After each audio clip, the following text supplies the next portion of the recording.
গতকাল ইসিএল এর সিএমডি সতীশ চন্দ্র ঝায়ের কড়া নির্দেশের পর ইসিএল কর্মকর্তারা পুরোদমে সক্রিয় হয়েছেন। বুধবার ইসিএল কেন্দ্রা এলাকার অন্তর্গত ইস্ট কেন্দ্রা নিউ কেন্দ্রা কলিয়ারিতে অবস্থিত ইসিএল কোয়ার্টারগুলির একটি পরিদর্শন সমীক্ষা চালানো হয়।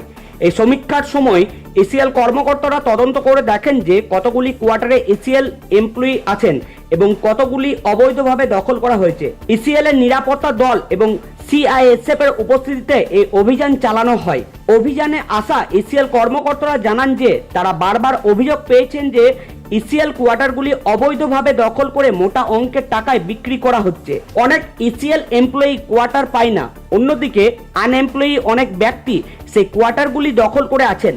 কর্মকর্তারা জানান যে তদন্ত চলাকালীন ইসিএল কোয়ার্টারে বসবাসকারী ব্যক্তিদের বিস্তারিত তথ্য সংগ্রহ করা হচ্ছে। সমীক্ষা শেষ হলে কতগুলি কোয়ার্টার অবৈধভাবে দখল করা হয়েছে তা সঠিকভাবে নির্ধারণ করা সম্ভব হবে। পরিদর্শনে আসা কর্মকর্তারা এও জানান যে এই তদন্ত 1 সপ্তাহ ধরে চলবে, যার পরে পরিদর্শন শেষ করা হবে।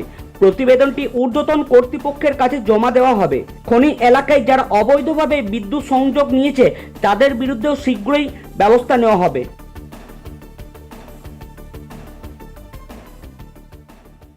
জামুরিয়া থেকে সৌমেনের রিপোর্ট, বঙ্গবার্তা।